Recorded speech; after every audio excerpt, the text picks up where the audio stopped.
So tell us about your deal. So how long have you known about Rank and Rent? And then how long has it been since you got that first deal? Like what was the time frame?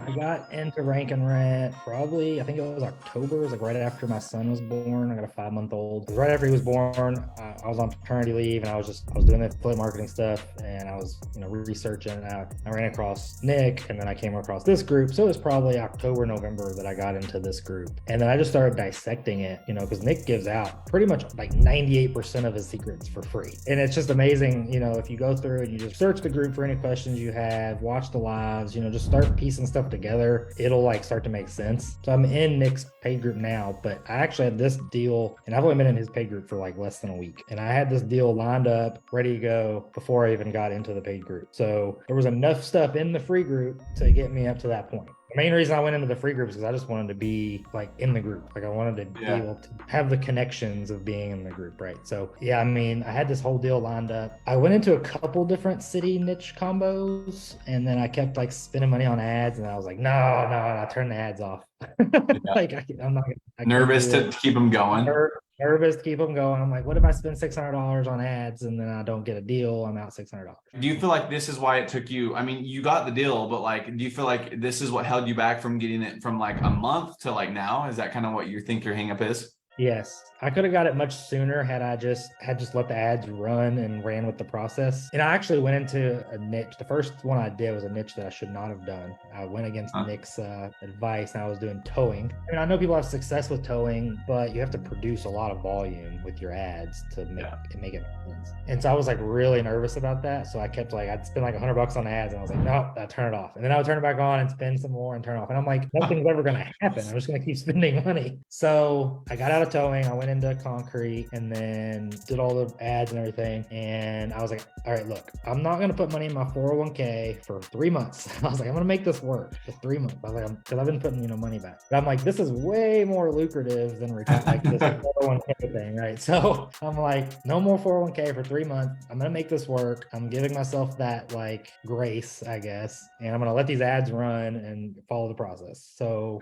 turn the ads on, let them run. I think it was like the first or second day that I had them running. I had a lead, called a guy, went through probably 3 or 4 businesses, and this guy picked up, and I immediately knew, like, just the tone of his voice. I was like, this is the guy. I'm gonna close the deal on this guy because I could just tell, like, he's young, he wants to grow, and sent him the first lead, and then the next day I sent him another lead, and the timing was not on my side this time. He was kind of unresponsive. He was doing like a 80,000 square foot parking lot or something, so he was super busy. I ended up sending him like 8 leads. Oh my God.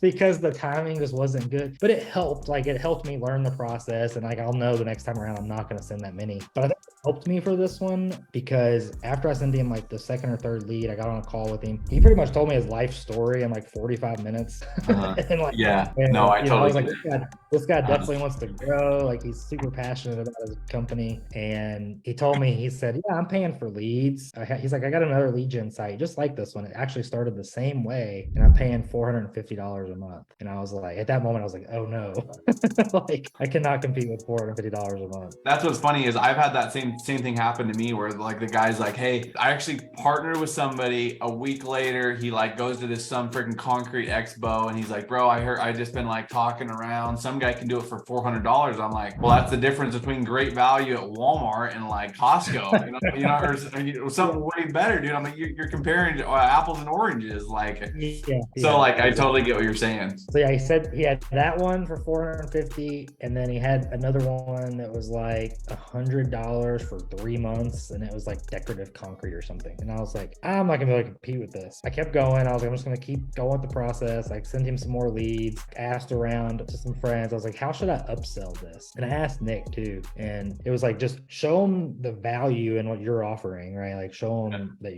you're gonna be better. So I actually went a little bit off. Like when I did my screencast, I went a little bit off script and actually showed him the city where he's at. And I was like, look, there's no one here. So I was like, I don't know where you're getting these other leads from, but it's not your area.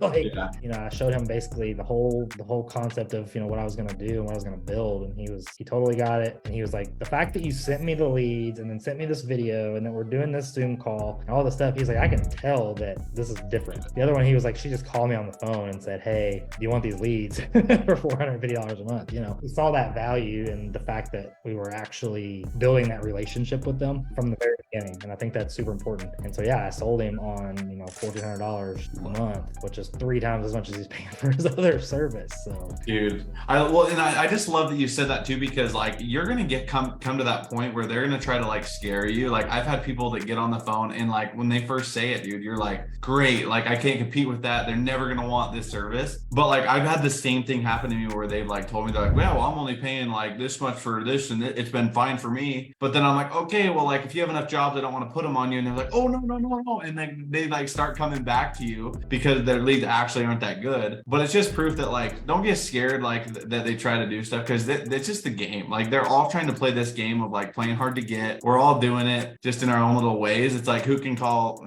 each other out first, basically. Like, and it's like they need us more than we need them. Like there's plenty of business owners, but like very rarely I feel like are you going to get a chance where like one of us, right, is going to come and pitch one of these guys and send them free leads. So I definitely could have closed him for higher. He definitely had like this misconception on like what the value was because he's paying. But had he not had the other lead gen service, I definitely could have closed him for higher. Oh, yeah. I found out that he hit his revenue last year was 800,000, and then this year he's already hit 800,000, and so he's like blowing his last year's goal out of the water. So jeez Louise, or his actuals out of the water. So I'm like, I definitely could have like sold this for much more, but he just had a misconception around like the value in it. But down the road, you know, I might try to like up the price on him or something. But that's my first one. But yeah, I mean, it was definitely a process, but it wasn't hard. Like once you do it and close that deal, you're just like, okay, that was actually kind of stupid easy. Like let's go. I know.